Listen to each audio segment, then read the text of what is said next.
Westinger, and I'm a self-published fantasy author. So, and there's not a great deal of secrets to how I do my stuff. I think up stories about people with bad luck and worst choices, and then I write them down, and the rest is just printing and marketing. Yeah. So when you get the idea in your head, like it sort of turns up, like this is a nice scenario, how do you go about setting those thoughts into a story, a project? Right. It's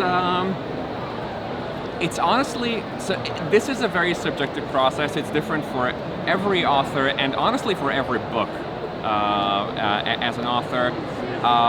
Like, for example, so this is the first story. This one took me like almost 3 years to finish because it was just sort of like an on and off process. It started with one idea, honestly, with one character, and everything just kind of grew from there. And once this one was finished, the rest sort of like followed naturally. It's like, okay, what other kinds of trouble can I get these people into, and how are they going to think their way out of it? Sounds intriguing, really. I love fantasy. So when you create your stories, the people in it, how do they come to you?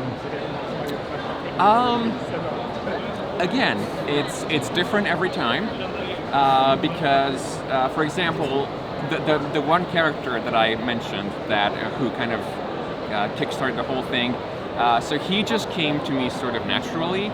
Another character was like, okay, so how can I create someone who can fight as much as they possibly can with this character and still somehow turn out to be friends in the end?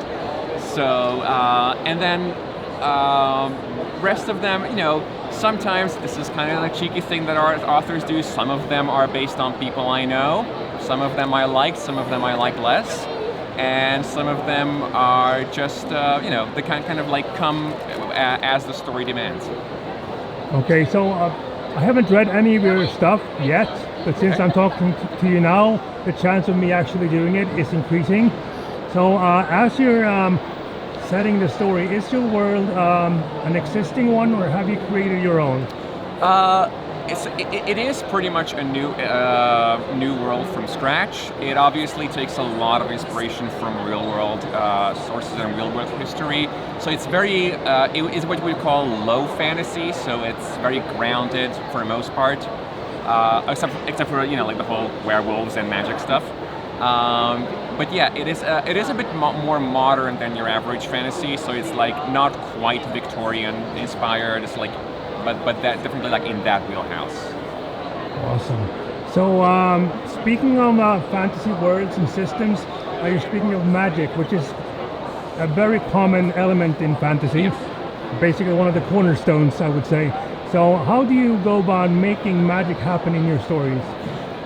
So magic has a very minimal role in these stories. It's again, because it's in that low fantasy category, it's more like magic is a sort of undiscovered aspect of science. So it's sort of like basically a different kind of technology that exists besides the regular one that we're familiar with. Cool, yeah. So just like you said, it's basically something that each author has its own take on. Some do borrow a lot from the originals, and some do their own things, which is kind of cool. And when you use it as a spice to a story instead of making it the main ingredients, it sort of makes it more special, maybe. Yeah, so part of the reason why magic isn't such a huge deal in this world is because my stories are very character focused. It's about the people. It's about the people, and like I said, the trouble they get into and the choices they make and how they get themselves out of it. And magic has a potential to be sort of like an easy way out that doesn't need a lot of explanation. And this is not, that's a different genre of story that is absolutely valid in its own context. This is just not that kind of story, so that's why it's a bit closer to reality. So speaking of your stories, I see that you have two titles here: A Bad Time to Meet the Family and A Bad Place to Be a Hero. Yes. Which one is this? The first one. This is the first one. All right. So if you would give me sort of a short tour of the story to tease the viewer and myself. Yes, of course. So this is where it all begins. It begins with a young noblewoman who has an unfortunate run-in with a werewolf on her engagement night. And it begins with a necromancer who is on the run and trying to restore the reputation of his art, and an innkeeper who is nursing a dying relative amidst a mountain of debt. And also it's about a dirty city with even dirtier secrets, and an investigation that they get into that they have absolutely nothing to do with, but they still have 3 days to solve it. And the real question is, can they put up with each other for that long? And, well, not to spoil too much, but it does have a continuation where some of those characters find themselves in a whole new brand of trouble when one of them receives quite unexpected news about their family. And they suddenly have to navigate a very different environment, a very different set of expectations. And of course, trouble just follows them wherever they go.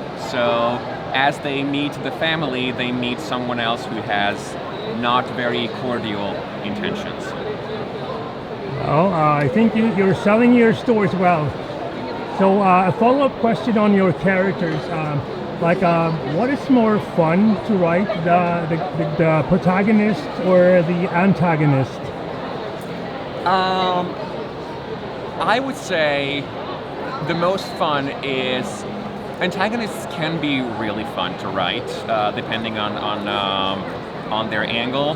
But I would say the most fun is writing protagonists, like I said, who kind of have their own battles between themselves, and protagonists who have, perhaps some growing to do as people and some issues to work out.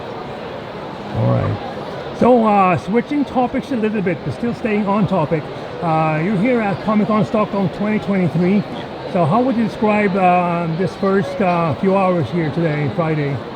Oh, it's already been a delightful experience. I've been to Comic-Cons before, not in Sweden though, but not a lot of them.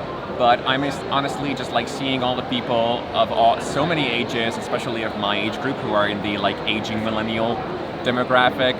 All the cosplay is obviously so inspiring and amazing, and just seeing people just so unapologetically living their best lives is honestly a genuine inspiration.